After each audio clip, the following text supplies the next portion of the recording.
Olá, amigos seguidores do canal, bem-vindos. Sábado Lovecraft, 26 de abril, o último sábado Lovecraft do mês de abril.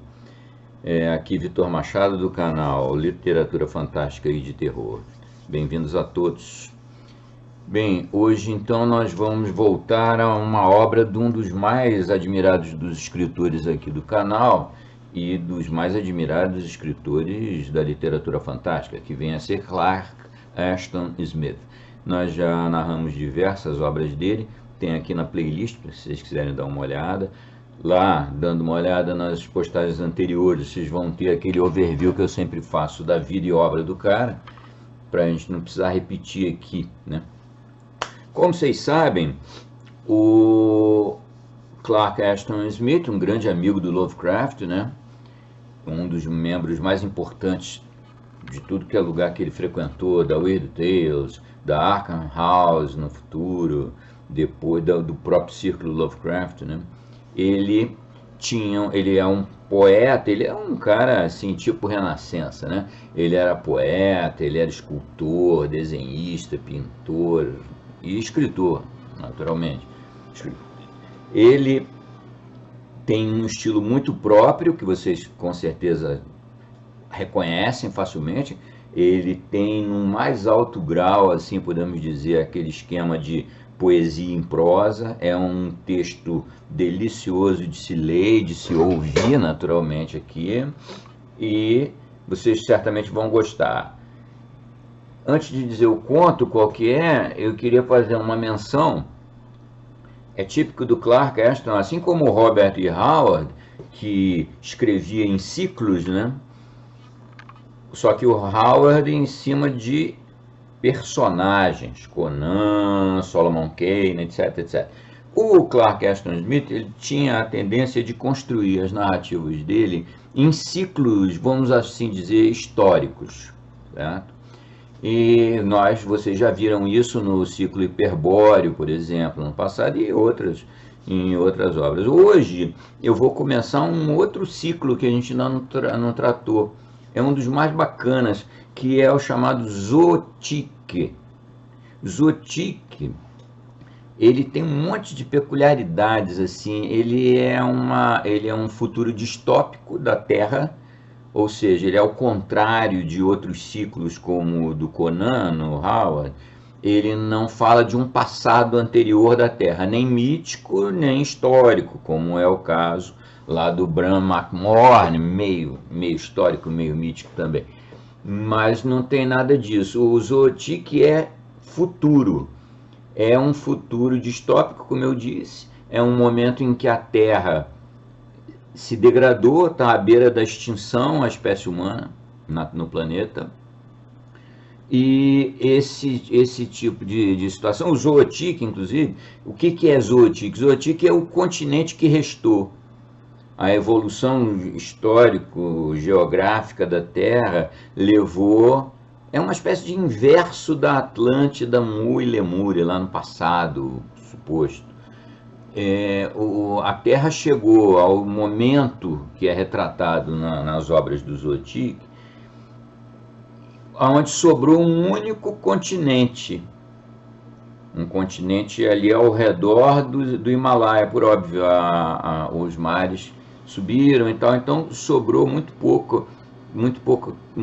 pouca terra emersa, e é ali em Zotique, nas cidades que restaram, que as histórias rolam. Muito bacana, muito interessante, né? Certamente vocês vão gostar. O ciclo Zotique tem 12 contos. A gente vai acabar eventualmente aqui narrando tudo, né? Como só ia acontecer. Então, nós vamos acabar narrando todos os 12 contos do Zotique. Além dos 12, tem mais 4 fragmentos. Característica desse ciclo: esses contos, eles são independentes, mas o Clark Ashton Smith, ele construiu as narrativas fazendo pequenas referências cruzadas dentro do ciclo Zotique, para aumentar a verossimilhança da narrativa. Então, as histórias são independentes, elas não se conectam efetivamente em termos de narrativa, em termos de ação, mas existem referências, o príncipe tal, a terra tal, o exército tal, o acontecimento tal. É mais ou menos esse o contexto que é indispensável que vocês saibam para poder bem apreciar. Apreciar o quê? O Império dos Necromantes. É um conto que mistura fantasia com horror nesse ambiente sombrio de fim de linha para a espécie humana, né? Então, o Império dos Necromantes é o primeiro conto do ciclo Zoothic, assim, cronologicamente. Eu sempre faço isso, nós vamos seguir essa sequência aí dentro do ciclo Zoothic, né? Era essa a... Mas antes de seguir, de finalizar e comentar algumas coisas a mais com vocês, eu aproveito, já que chegaram até aqui, para pedir os pedidinhos de sempre, para quem é novo se inscrever, para quem é mais antigo e para os novos também, like, compartilhamento, aqueles troços todos estão aqui nos desenhos que passam. E, além de tudo, eu queria até registrar aqui mais um membro que acabou de se juntar à nossa comunidade aqui na quarta-feira passada, na 12ª postagem do Drácula, né? Muito obrigado, Rub. E para quem puder, eu pediria, está aqui o link na descrição do canal, na descrição do vídeo, que vocês considerem a hipótese de entrar para membros também do canal, nos diversos níveis de membresia que existe. Aproveito, aviso para o Pistilli que estou postando esses dias agora os livros que ele tem direito como membro do nível mais alto, Cthulhu. E era isso. Mas vamos voltar aqui para a nossa postagem. Então, esse Império dos Necromantes é tipicamente representativo do ciclo e da obra e do estilo do Clark Ashton Smith. Então, é sucesso na certa, não tem dúvida. Era isso aí, então, para hoje, sábado Lovecraft, 26 de abril. Na quarta-feira que vem, no dia 30, né, 30 de maio, véspera do meu aniversário, 30 de maio, então nós vamos para a penúltima postagem do romance Drácula. Está muito bacana de reler, de narrar e de comentar e trocar os comentários com vocês aqui nas postagens. Não se esqueçam, então, da penúltima postagem na quarta-feira, dia 30. Era isso aí. Saudações para vocês, grande abraço, divirtam-se, curtam este sombrio fim de linha da humanidade em O Império dos Necromantes, 1932, publicado na Weird Tales, uma obra de Clark Ashton Smith. Até mais. Zoothic. Aquele que trilhou as sombras de Zoothic e olhou para o oblíquo sol vermelho carvão, doravante não retorna a nenhuma terra anterior, mas a sombra, uma costa posterior, onde as cidades desmoronam na areia negra do mar e os deuses mortos bebem a salmoura. Aquele que conheceu os jardins de Zoothic, onde sangram os frutos arrancados pelo bico do Simorg, não saboreia nenhum fruto dos esverdeados hemisférios, nos mandris extremos, nos ciclos de crepúsculos dos anos sombrios. Ele sorve um vinho de aramanto. Aquele que amou as garotas selvagens de Zoothic não voltará a buscar um amor mais gentil, nem conhecerá o vampiro do beijo da amante. Para ele, o fantasma escarlate de Lilith, da última necrópole do tempo, se levanta amoroso e maligno. Aquele que navegou nas galés de Zoothic e viu o surgimento de estranhos pináculos e picos, deve enfrentar novamente o tufão enviado pelo feiticeiro e assumir o posto do leme em oceanos distantes, derramados pela lua deslocada ou pelo sinal dos remodeladores. Clark Ashton Smith, retirado de O Castelo Sinistro e Outros Poemas, 1951. O Império dos Necromantes, 1932, Clark Ashton Smith. A lenda de Matmuori-Sodosma surgirá apenas nos últimos ciclos da Terra, quando as alegres lendas do primordial tiverem sido esquecidas. Antes do tempo de sua narração, muitas épocas terão passado, e os mares terão secado em seus leitos, e novos continentes terão nascido. Talvez, nesse dia, servirá para burlar um pouco o cansaço negro de uma raça moribunda que perdeu a esperança em tudo, exceto o esquecimento. Conto a história como os homens a contarão em Zotique, o último continente, sob um sol turvo e céus tristes, onde as estrelas aparecem com um brilho terrível antes do anoitecer. Matmuori-Sodosma eram necromantes que vieram da escura ilha de Naat para praticar suas artes malignas em Tinarat, além dos mares encolhidos. Mas eles não prosperaram em Tinarat, pois a morte era considerada uma coisa sagrada pelo povo daquele país cinzento. E o vazio da tumba não deveria ser profanado de forma leviana. E a ressurreição dos mortos pela necromancia foi mantida em abominação. Assim, após um curto intervalo, Matmuori-Sodosma foram expulsos pela raiva dos habitantes e foram obrigados a fugir para Sincor, um deserto do sul, que era povoado apenas por ossos e múmias de uma raça que a pestilência havia matado nos tempos antigos. A terra para a qual eles foram era sombria, leprosa e cinzenta, sob o enorme sol cor-de-brasa. Suas rochas em ruínas e solidões mortais de areia teriam aterrorizado os corações dos homens comuns, e uma vez que foram jogados naquele lugar árido, sem comida ou sustento, a situação dos feiticeiros poderia muito bem ter parecido desesperada. Mas, sorrindo secretamente com o ar de conquistadores que trilham os caminhos de um reino há muito cobiçado, Sodosma e Matmuor caminharam firmes para Sincor. Intacta diante deles, através de campos desprovidos de árvores e grama e através dos canais de rios secos, corria a grande estrada pela qual os viajantes haviam passado antigamente, entre Sincor e Tinarat. Ali eles não encontraram nenhum ser vivo, mas logo encontraram os esqueletos de um cavalo e seu cavaleiro, caídos inteiros na estrada e ainda usando os suntuosos arreios e roupas que usavam em vida. E Matmuori-Sodosma pararam diante dos lamentáveis ossos, nos quais nenhum fragmento de corrupção permaneceu, e sorriram maliciosamente um para o outro. "O corcel será seu", disse Matmuor, "já que você é o mais velho de nós dois, portanto tem direito à precedência. E o cavaleiro servirá a nós dois e será o primeiro a reconhecer fidelidade a nós em Sincor." Então, na areia cinzenta à beira do caminho, eles desenharam um círculo triplo e, de pé, juntos em seu centro, realizaram os ritos abomináveis que obrigam os mortos a se levantarem do nada tranquilo e obedecer doravante, em todas as coisas, à obscura vontade do necromante.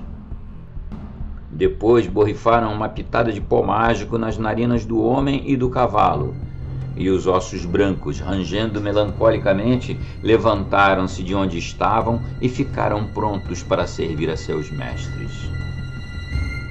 Então, como havia sido combinado entre eles, Sodosma montou o corcel esquelético e pegou as rédeas cravejadas de joias e cavalgou em uma zombaria maligna de morte em seu cavalo pálido, enquanto Matmuor caminhava ao lado dele, apoiando-se levemente em um bastão de ébano. E o esqueleto do homem, com sua rica vestimenta esvoaçando frouxamente, seguia atrás dos dois como um criado.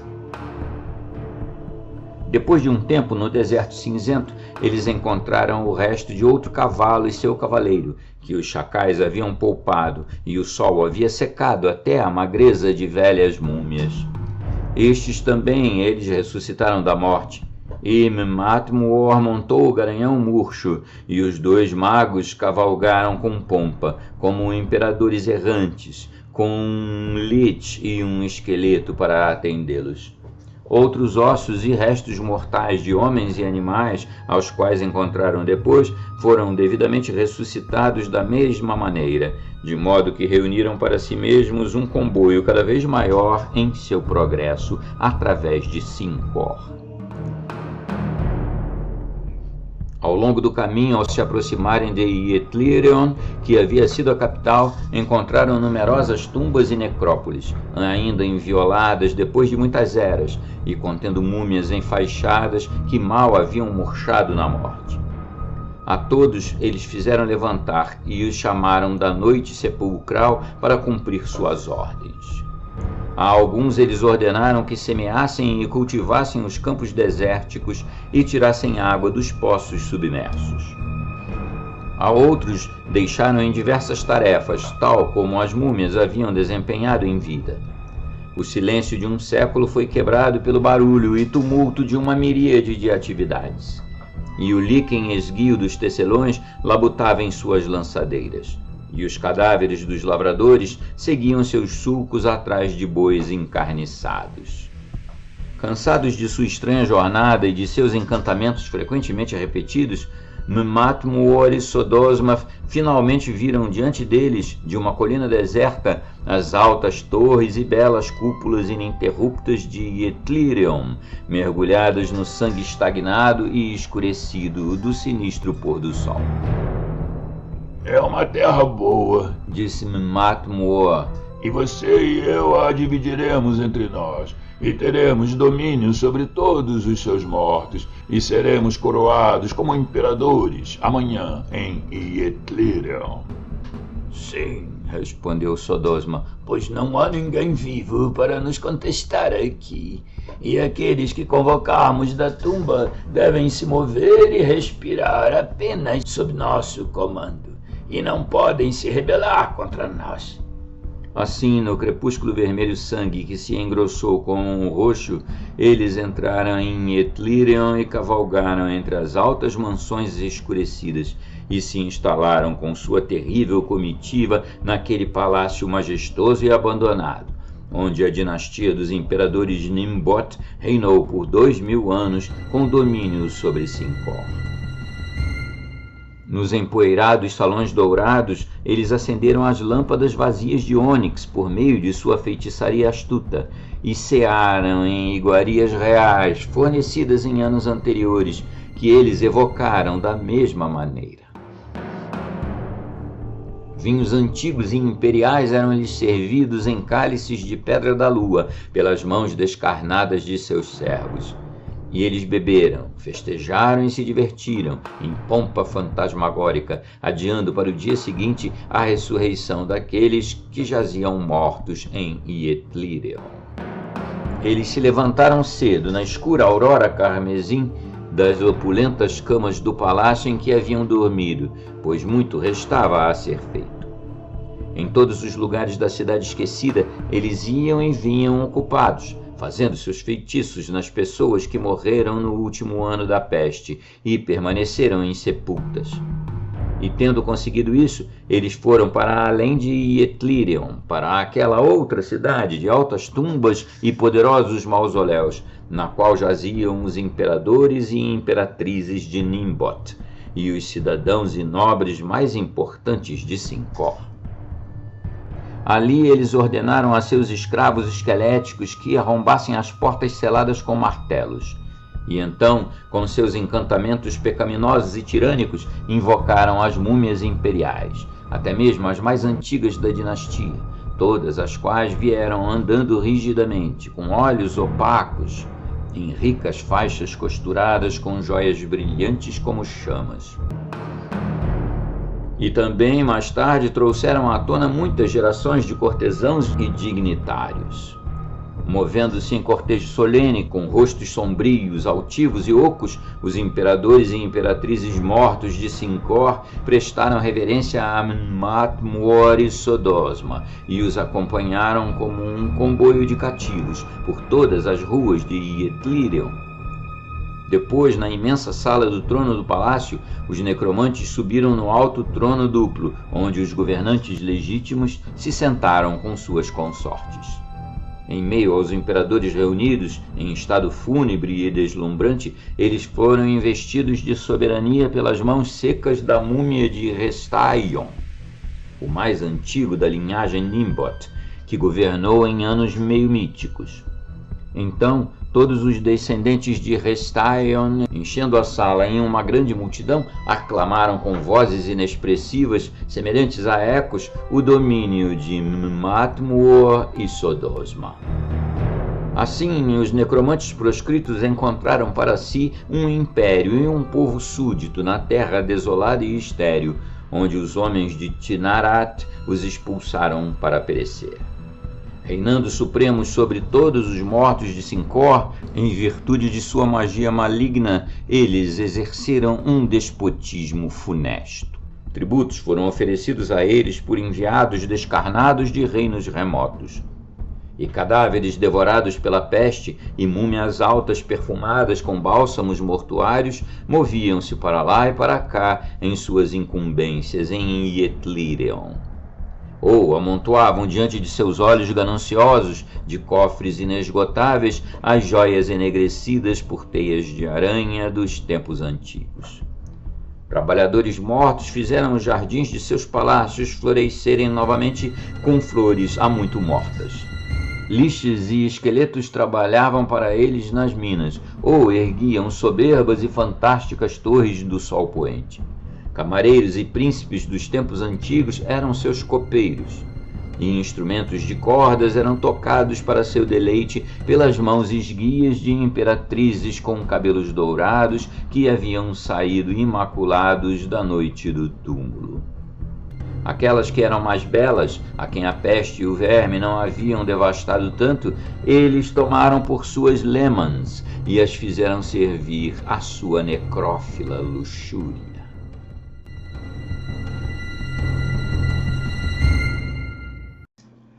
Parte 2. Em todas as coisas, o povo de Sincor realizava as ações da vida pela vontade de Matmuor e Sodosma. Falavam, moviam-se, comiam e bebiam como em vida. Eles ouviam, viam e sentiam com uma semelhança dos sentidos que tinham antes da morte. Mas seus cérebros estavam enfeitiçados por uma terrível necromancia. Eles se lembravam vagamente de sua existência anterior, e o estado para o qual foram convocados era vazio, problemático e sombrio. Seu sangue corria frio e lento, misturado com a água do Lethe, e os vapores do Lethe nublavam seus olhos. Obedeciam estupidamente aos ditames de seus senhores tirânicos, sem rebelião ou protesto, mas cheios de um cansaço vago e ilimitado, como os mortos devem conhecer quando, tendo bebido do sono eterno, são chamados de volta à amargura do ser mortal. Eles não conheciam paixão ou desejo, ou deleite, apenas o langor negro de seu despertar do Lethe, e um desejo cinzento e incessante de retornar àquele sono interrompido. O mais jovem e último dos imperadores de Nimbot foi Ileiro, que morreu no primeiro mês da praga e jazia em seu mausoléu de construção alta por 200 anos antes da chegada dos necromantes.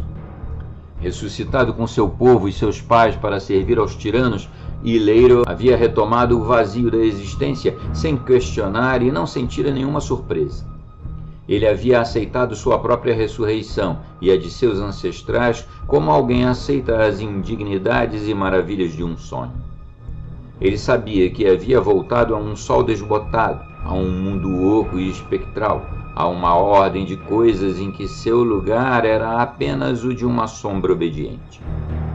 Mas a princípio ele foi perturbado apenas como os outros por um cansaço vago e uma pálida fome pelo esquecimento perdido. Drogado pela magia de seus senhores, enfraquecido pela nulidade milenar da morte, ele contemplou como um sonâmbulo as enormidades a que seus pais foram submetidos. No entanto, de alguma forma, depois de muitos dias, uma fraca faísca despertou no crepúsculo encharcado de sua mente. Como algo perdido e irrecuperável, além de abismos prodigiosos, ele relembrou a pompa de seu reinado em Ietlirion. e o orgulho dourado e a exultação de sua juventude. E lembrando-se disso, sentiu uma vaga agitação de revolta, um ressentimento fantasmagórico contra os magos que o haviam arrastado para essa calamitosa zombaria da vida. Sombriamente ele começou a lamentar por seu estado decaído e pela triste situação de seus ancestrais e de seu povo. Dia após dia, como copeiro nos salões onde havia governado anteriormente, Ileiro via os feitos de Matmore e Sodosma. Ele viu seus caprichos de crueldade e luxúria, sua crescente embriaguez e gula.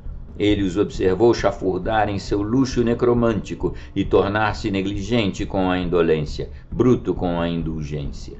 Negligenciaram o estudo de sua arte, esqueceram muitos de seus feitiços, mas eles ainda governavam, poderosos e formidáveis. E, descansando em sofás roxos e rosas, planejaram liderar um exército de mortos contra Tinarat. Sonhando com a conquista e com necromancias mais vastas, eles engordaram e se tornaram preguiçosos como vermes que se instalaram em um cemitério rico em corrupção. E, passo a passo, com sua frouxidão e tirania, o fogo da rebelião cresceu no coração sombrio de Ileiro, como uma chama que luta com as umidades letianas. E lentamente, com o aumento de sua ira, voltou a ele algo da força e firmeza que tinha em vida.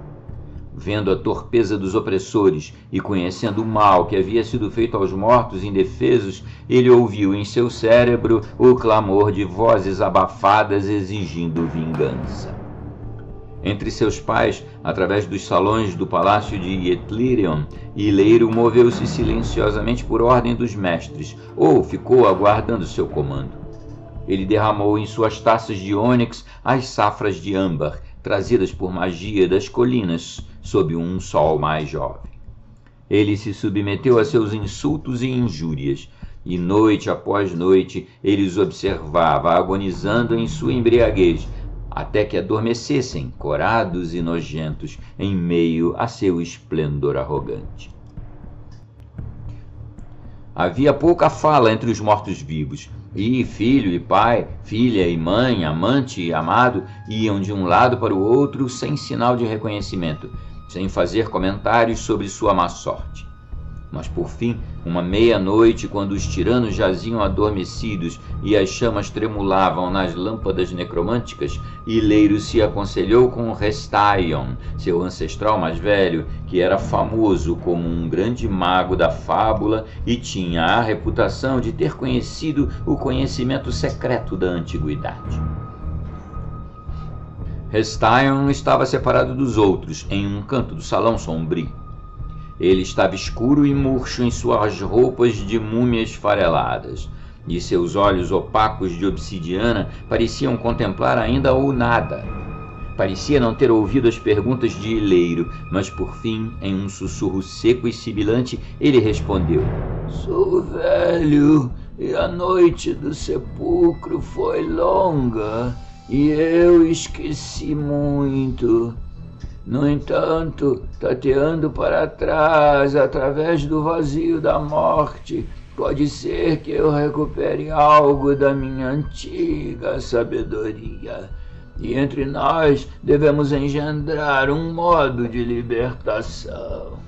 E Estaion procurou entre os fragmentos da memória como alguém que alcança um lugar onde o verme esteve e os arquivos ocultos dos tempos antigos apodreceram em suas capas. Até que finalmente se lembrou e disse: Lembro-me de que já fui um mago poderoso e, entre outras coisas, conhecia os feitiços da necromancia, mas não os empregava, considerando seu uso e a ressurreição dos mortos um ato abominável. Além disso, eu possuía outros conhecimentos e talvez entre os remanescentes dessa tradição antiga haja algo que possa servir para nos guiar agora. Pois lembro-me de uma profecia obscura e duvidosa feita nos anos primordiais na fundação de Etlirion e do Império de Sincor. A profecia dizia que um mal maior que a morte recairia sobre os imperadores e o povo de Sincor no futuro. E que o primeiro e o último da dinastia Nimbot, conferindo juntos, efetuariam um modo de liberação e a suspensão da condenação. O mal não foi mencionado na profecia, mas foi dito que os dois imperadores descobririam a solução desse problema, quebrando uma antiga imagem de barro que era guardada na abóbada mais baixa do Palácio Imperial em Ietlirion. Então, tendo ouvido esta profecia dos lábios desbotados de seu antepassado, Ileiro refletiu um pouco e disse: Lembro-me agora de uma tarde no início da juventude, quando, vasculhando as abóbadas não utilizadas de nosso palácio, como um menino faria, cheguei à última abóbada e encontrei ali uma imagem empoeirada e grosseira de barro, cuja forma e semblante eram estranhos para mim. E não conhecendo a profecia, afastei-me desapontado e voltei tão preguiçosamente como fui, em busca da luz do sol mofada. Então, afastando-se furtivamente de seus parentes desatentos e carregando lâmpadas cravejadas de joias que haviam tirado do salão, Hestaion e Ileiro desceram por escadas subterrâneas sob o palácio. E abrindo o caminho como sombras furtivas implacáveis pelo labirinto de corredores retos, eles finalmente chegaram à cripta mais baixa. Ali, na poeira negra e nas teias de aranha coaguladas de um passado imemorial, eles encontraram, como havia sido decretado, a imagem de barro, cujos traços rudes eram os de um deus terrestre já esquecido. E Ileiro quebrou a imagem com um fragmento de pedra, e ele e Hestaion tiraram de seu centro oco uma grande espada de aço não enferrujado, e uma pesada chave de bronze imaculado, e tabuletas de latão brilhante, nas quais estavam inscritas as várias coisas a serem feitas para que Sincor se livrasse do reinado sombrio dos necromantes, e como as pessoas deviam ganhar de volta a morte inconsciente. Assim, com a chave de bronze imaculado, Ileiro destrancou com as tabuletas o instruíram a fazer uma porta baixa e estreita no final da abóbada mais baixa, além da imagem quebrada. E ele e Hestaion viram, como havia sido profetizado, os degraus sinuosos de pedra sombria que desciam para um abismo desconhecido, onde os fogos submersos da terra ainda ardiam. E deixando Ileiro para proteger a porta aberta, Hestaion pegou a espada de aço não enferrujado em sua mão magra e voltou para o salão onde os necromantes dormiam, esparramados em seus sofás rosa e púrpura, com o espalho dos mortos descarnados ao redor deles, em fileiras inertes. Sustentado pela antiga profecia e pelo conhecimento das tabuletas brilhantes, Hestaion ergueu a grande espada e cortou as cabeças de Matmuor e de Sodosma, cada um com um único golpe. Então, como havia sido instruído, ele esquartejou os restos mortais com golpes poderosos.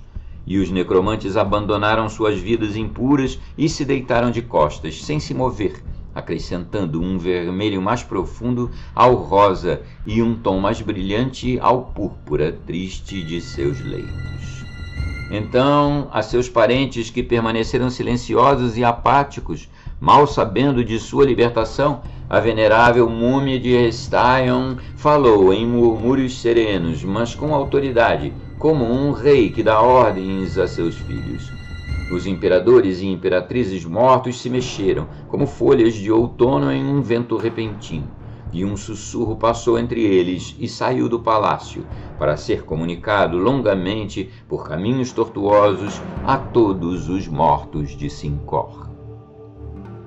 Durante toda aquela noite, durante o dia escuro de sangue que se seguiu, por tochas ondulantes ou pela luz do sol poente, um exército interminável de liches devorados pela peste e de esqueletos esfarrapados espalhou-se em uma torrente medonha pelas ruas de Etlirion e ao longo do salão do palácio, onde Hestaion montava guarda acima dos necromantes mortos. Sem parar, com olhos vagos e fixos, eles continuaram como sombras dirigidas, procurando as abóbadas subterrâneas abaixo do palácio, passando pela porta aberta, onde Ileiro esperava na última abóbada, e então, descendo por 1000 degraus à beira daquele abismo, no qual ferviam os fogos minguantes da terra, lá da borda, eles se lançavam para uma segunda morte e a aniquilação limpa das chamas sem fundo. Mas, depois que todos foram libertados, Hestaion ainda permanecia, sozinho no crepúsculo, ao lado dos cadáveres despedaçados de Matmor e Sodosma. Lá, como as tabuletas o instruíram a fazer, ele experimentou os feitiços da necromancia anciã que conhecera em sua sabedoria anterior, e amaldiçoou os corpos desmembrados com aquela vida em morte perpétua que Matmor e Sodosma procuraram infligir ao povo de Sincor.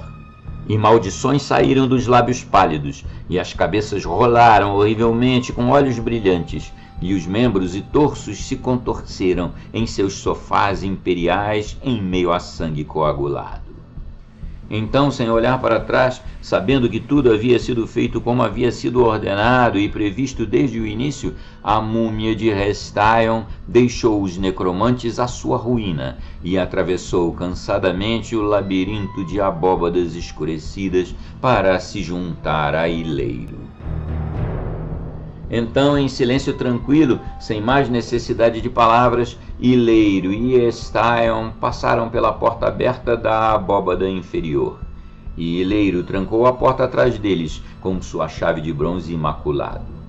E dali, pelas escadas sinuosas, eles seguiram seu caminho até a beira das chamas submersas e foram um com seus parentes e seu povo para o último e derradeiro nada. Mas de Matmor e Sodosma, os homens dizem que seus corpos esquartejados rastejam para lá e para cá até hoje em Etlirion, não encontrando paz ou trégua em seu destino de vida em morte, e buscando em vão, através do labirinto negro das abóbadas inferiores, a porta que fora trancada por Ileiro.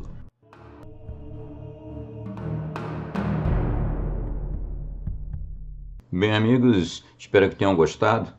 Temos aqui na página final da postagem umas sugestões de novos contos do Círculo Lovecraft, do Mito Cthulhu, e também os grandes clássicos do horror já narrados aqui no canal.